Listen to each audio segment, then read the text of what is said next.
that have a lot of people talking online. So join the conversation, tweet us using the hashtag AJStream. And if you happen to be watching us live on YouTube, you can leave your thoughts in the comments section.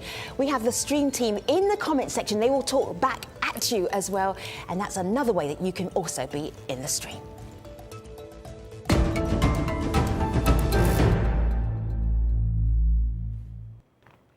Chinese President Xi Jinping's term is set to end in 2023, but that could change. China's ruling Communist Party is proposing scrapping presidential term limits. The move would allow Xi Jinping to stay in power indefinitely.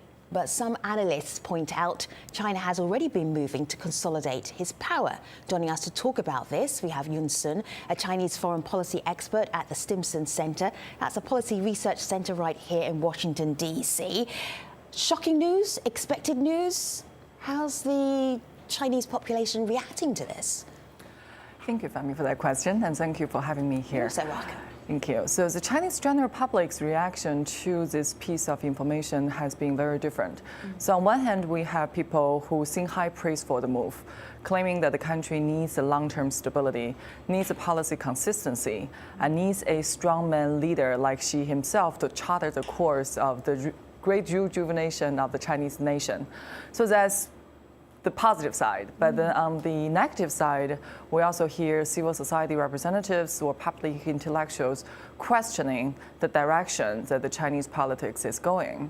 Because the two-term limits was established in 1982 in the Constitution after the very turbulent Cultural Revolution started by Chairman Mao Zedong. So that two-term limit was almost set institutionally to prevent one person from having too much power.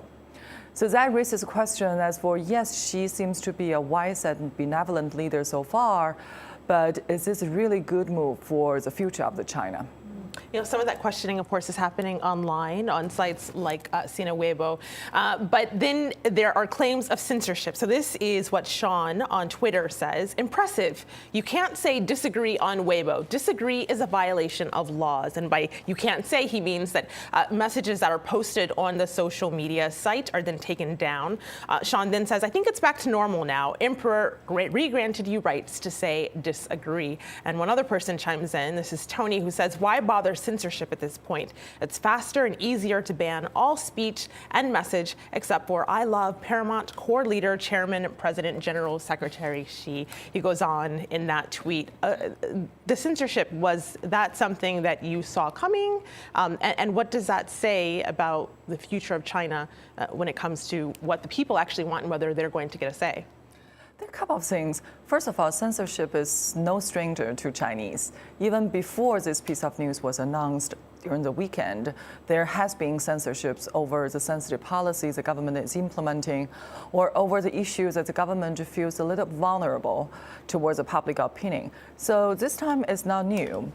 But the crackdown on political dissidents and the crackdown on civil society in the past 5 years, basically since the ascension of Xi Jinping to the power center, has been quite unprecedented compared to what his predecessor has done. So I guess in the future, we are going to see more censorship coming out of China, especially on issues that are politically sensitive and tend to challenge the personal authority of Xi Jinping himself. I'm going to read you an extraordinary headline. Winnie the Pooh memes are getting banned on social media after China announces Xi Jinping may stay in power for life. Let me just show you the memes, what they look like. We have Winnie the Pooh and Tigger, and then President Xi Jinping and the former President Obama standing side by side there. So you could see there might be some kind of similarity. Are you aware of this story? You must be. I am aware of that story. It happened after the Sunnyland Summit between Xi and Obama, and it was quickly banned in China as well because the Chinese government doesn't want their leader to be cartoonized or to be ridiculed. Thank you so much for joining us today and getting us up to date with the story from China. Yun Sun, we appreciate your time. Thank you. So, It has been 1 week since thousands of Argentine truck drivers flooded the streets of Buenos Aires to protest the economic policies of President Mauricio Macri. The demonstrations are being seen as a test of Macri's ability to push for reform. Union leaders have vowed that if Macri continues pressing his economic overhaul, they may call a trucking strike next month. Joining us to discuss this from Buenos Aires, we have Teresa Bo. She's a correspondent for Al Jazeera covering Latin America. And Yamil Santoro is a political commentator and spokesman for the National Coalition. It's good to have both of you here with us. So we're 1 week in from the trucking protest. Teresa, can you tell us what happened? Why did they get out onto the streets? Well, basically, the origins of this demonstration was basically organized by the leader of one of the most powerful labor unions here in Argentina, which is Hugo Moyano, who's currently being investigated for corruption. And for many, it was basically a show of force for the government of Mauricio Macri that, he shouldn't be what they say politically persecuted. That was basically the motive and one of the reasons why this demonstration was basically called. But there was much more to it, and it's that thousands of people joined in to that call to be on the streets to protest against Macri's current economic policies. And that's basically because there are many in the country that are worried about the economic conditions, about inflation that continues to be a huge problem for people here, about a hike in utility services and the prices of utility services, and many who cannot make ends meet. And that's why there were thousands and thousands of people protesting in Buenos Aires last week.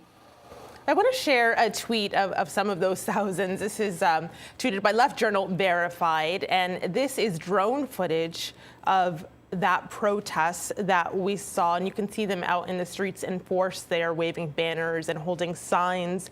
Yamil, you heard Teresa say that they're protesting economic policies, but what in specific are they calling for?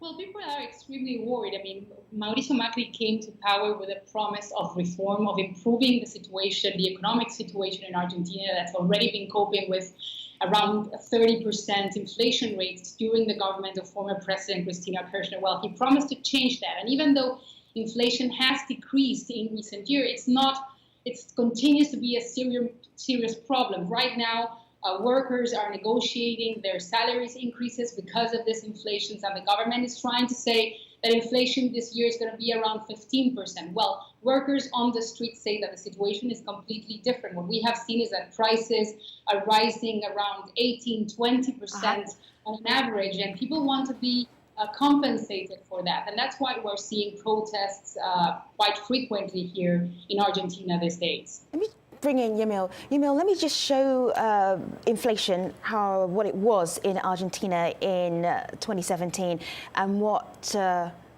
hoping it may be this year. When we're looking at the policies of this current administration, how would you explain it to the truckers to actually maybe say, this is what we're trying to do for Argentina? What would you tell them? Is Yamil with us? Got a little issue with a connection there. All right, so we have a problem with Yamil. If we can get him back, we will. We also spoke with Pedro Rosecchio. He's the Deputy Secretary General of the CTA. That's a trade union that represents the industrial and energy sector workers. And this is what he had to say about the protests and why they will still continue on. Have a look.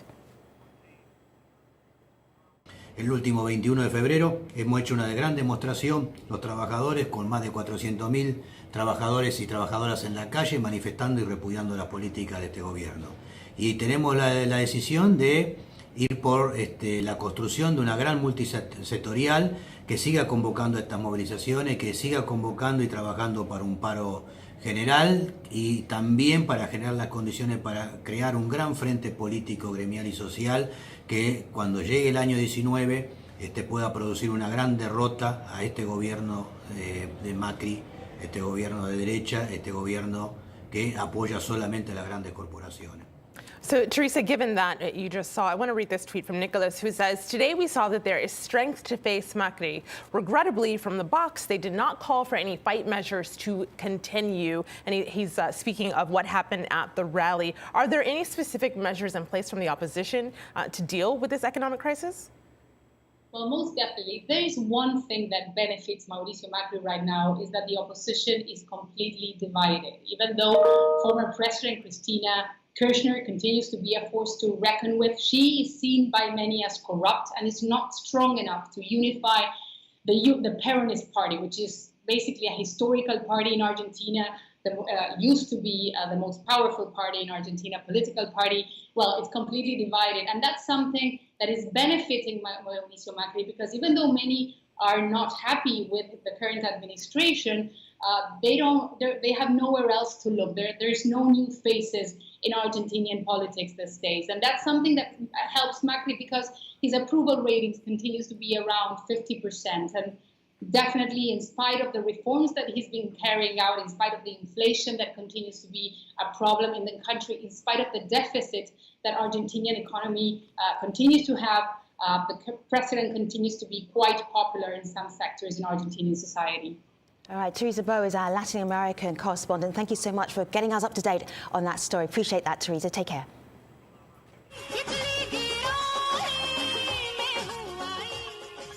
Hundreds of thousands of people across India have been tweeting about the death of actress Sridevi, who first dazzled a Tamil film screen at the age of 4 and whose career later spanned 5 decades. But while many mourn the loss of the actress and mother, speculation around the cause of her death persists in local media, despite the case being closed by officials in Dubai, where she died. India's ambassador to the UAE, Navdeep Singh Suri, tweets, "The media interest in the untimely demise of Sridevi is understandable, but the frenzy of speculation doesn't help." Well, some online agree. Tamil actor and politician R. Sarath Kumar tweets, "It deeply hurts that the legend is being ruthlessly dissected in public forums."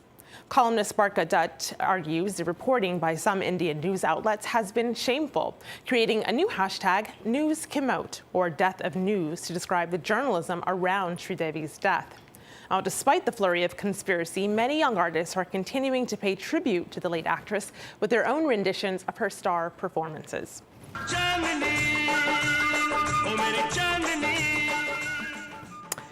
Actress Pooja Hegde tweets, "Almost every director I've interacted with gives me one example of a great actress, someone I must watch, study, someone I must try to emulate, and that's Sridevi. Still trying to wrap my head around this heartbreak, she will continue to live on through her legacy and through us." Femi? So meanwhile, hundreds of people took part in the funeral on Wednesday for the actress. The Bollywood star's body wrapped in the national flag lay in repose at the Celebration Sports Club in Mumbai so fans could pay their final respects. Joining us to talk about the life and legacy of Sridevi in Noida, India, Asim Shabra. He's an entertainment journalist and author. Asim, it's good to see you. I wish it was under better circumstances. Looking at this headline here, Al Jazeera, Sridevi's death, case closed, say Dubai officials. What was the case that they could even be investigating? What do you know about the circumstances of her death? Well, the thing was initially when this story broke out that she had died, we were told that she had died of a massive heart attack. And that came as a big surprise. She was 54 years old. There was no history of any medical ailments or something like that. But eventually, the people who are investigating her death in Dubai, they have come up with this final announcement that she apparently slipped in her bathtub and she drowned accidentally. This was in a hotel in Dubai. She was there attending a big family wedding, and there was a big gathering of family members, her husband, her kids, and many, many other relatives. So, and we are told the case is closed. It does come as a big shock. How does somebody slip in a bathtub and drown? There were apparently traces of alcohol in her body, and that led to a lot of speculation in terms of drinking and all of those things, which is absolutely ridiculous. But it is really sad. It's unfortunate and sad because she was such a beautiful woman, so talented, so vivacious, so lively. And the sudden death, and in a very surprise, shocking manner, we're all, still quite taken aback. Let me share this with you. This was a post by Sridevi's husband, and he says in the post, "To the world she was their Shandy, the actor, par excellence. I think this gives us a good opportunity to show a little clip of Hawa Hari from the film Mr. India in 1987. That was one of her breakout roles. We'll show the clip and then Asim, you can tell the world why it was so important. Have a look. Mombasa, ping pong. Oi, oi, oi, oi, oi, oi, oi. Pak chiki lucky chum, rap chiki lucky chum. Pak chiki lucky chum, rap chiki lucky chum.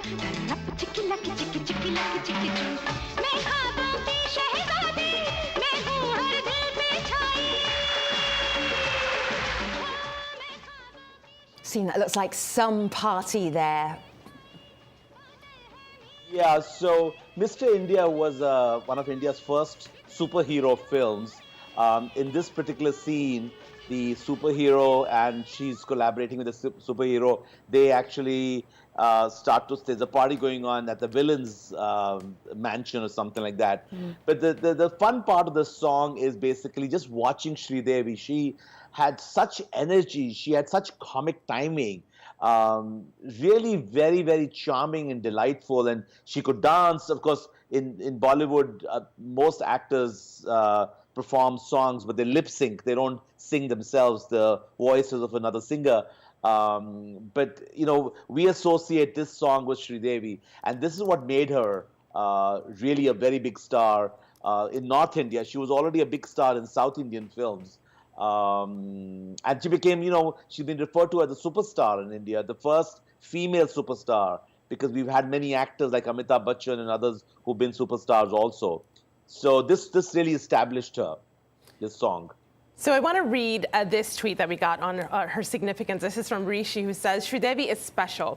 She ruled when women had no pull at the box office, moved out of sweet heroine mold, took on heroes, studied character dynamics in her films to understand. To millions of non-resident Indians and Indians, she embodied a modern Indian woman's spirit, free, feminine, and tough as hell. This is Rishi, who is a gentleman, saying this, so that does mean something there. But what's your take on his point for her legacy beyond just the the country of India? What do you think her legacy looks like? Well, that's absolutely true. What Rishi writes, really, her legacy sort of, you know, and her popularity sort of crossed over out of India across the globe, where the Indian diaspora is, whether it's in the UK or the US or the Middle East. But she was also hugely popular in Pakistan. There have been some great articles that have been written in the last couple of days by Pakistani journalists, some in India and some in Pakistan, how around the time of the fact that her film Chandni was released, which was 1989, the Pakistani dictator Zia-ul Haq had just died. There was an accident, a plane crash. And so Sridevi gave this sense of free spirit and this sense of a promise, not just to people of India, but even to people of Pakistan. Her popularity crossed over everywhere. And yes, she ruled the box office. She was able to command a high salary, which was something that other actresses could not ask for. And she was loved. She was loved by all, really. Let me share another comment from her husband's posting. It's a beautiful letter to the world. If you need to talk of Sri, let it be of the special memories that connect each of you to her. You have a memory, Asim. What is it? I'm a film journalist, but I actually never got a chance to interview her. But in 2012, I was in Mumbai for the Mumbai Film Festival, and Sridevi had not acted in films for almost 2 decades because after she got married, she had children, and she took time off to raise her 2 daughters. She had just done a film called English Winglish, which had become a huge success, and so she was being honored everywhere for English Winglish. At the Mumbai Film Festival, there was a special gathering, a VIP section for the party, and a filmmaker and his wife sort of pulled me into that section. And while I was just standing there, I first ran into Sridevi's husband, Bonnie Kapoor, who's a very big-built man, tall, big-built man. Huh. And then there was Sridevi standing right in front of me, looking very stunningly beautiful, but very sort of like a porcelain doll. She really had this look on her face like, I'm a star, give me my space. And it's very interesting because when you watch her in those songs, the song that you played or other songs in her films, she was everybody's friend. We loved her because of her energy level and her comic timing and her, she would do melodrama and everything else. But in real life, she was so reserved. And, there was this star quality that was oozing out of her all over. It was amazing. So yeah, I nearly bumped into her. So I want to play a video comment we got from a journalist in India from the Indian Express. This is Priyanka, and this is her thought. Bollywood superstar Sridevi was laid to rest today here in Mumbai. Her body was first brought to the Celebration Club in Andheri, a suburb in Mumbai. Thousands of fans thronged to pay their respects. While some were seen weeping, some brought flowers with them. Her popularity could be seen as fans not only from Mumbai but across the country came to pay homage.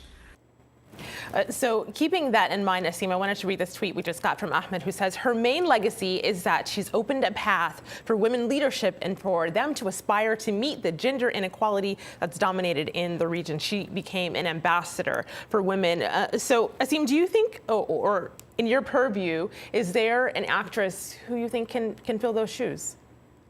Well, there are quite a few actresses now who have become rather strong. I mean, I'm sure you heard of Priyanka Chopra, who's actually now acting in the West and doing this show called Quantico. Really sort of forged her own way after she left India, and now she's mostly working in Hollywood. There's an actress called Deepika Padukone who just recently did a film called Padmavat, also very strong personality.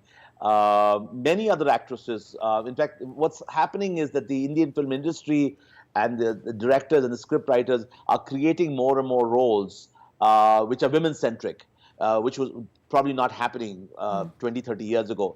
But Sridevi was one of the first to experience that, was one of the first actresses really to create that space for women-centric roles. And the fact is those films did very well, which made the producers and directors make more films. Because otherwise the Indian film industry is very male dominated, and everywhere is the directors are mostly men, the lead actors are mostly men, and often the actresses don't have much to do. But Sridevi changed that quite a bit. I'm just wondering, Asim, I was on Twitter over the weekend and I knew instantly that Sridevi had died because all of my timeline was talking about her, sharing her stories and moments and little clips. That was just me thousands of miles away in Washington, D.C. What is it like to be in the country right now at this time of morning? No, it is quite. I mean, I'm not in Mumbai. I'm in the suburb of Delhi, and I actually just came from Berlin 2-3 days ago. But there's a real sense of sadness. I mean, today the cremation happened, and so I think now we will look back and just talk in terms of revisit her films and talk about that. But it was such a shock when the news came, especially, and I also discovered on Twitter, really, heart attack. I mean, how's that possible? She was 54. What happened? People are still shaken up. A lot of people. So I'll give the last word to Sanjana from Twitter. She says, all of her wonderful performances, Sridevi is irreplaceable. Sadma Chadni, she was a megastar. We will remember everything about her. She's caught a permanent place in our hearts. And Sanjana is not the only one who is giving lots of fan love on our Twitter feed right now. So Asim, if you had to do an obit for us on TV, live, no pressure, what would be that ending sentence that you would use? Sridevi will live forever. She has not died. Her films are there for us to watch. She's left a huge legacy. Asim Chhabra, entertainment journalist, thank you for joining us today. Thank you for all of our guests as well. And we remember Sridevi with this clip from Chandini. Thanks for watching. See you online, everybody. रंग भरे बादल से तेरे नैनों के काजल से मैंने इस दिल पे लिख दिया तेरा नाम चांदनी ओ मेरी चांदनी रंग भरे बादल से तेरे नैनों के काजल से मैंने इस दिल पे लिख दिया तेरा नाम चांदनी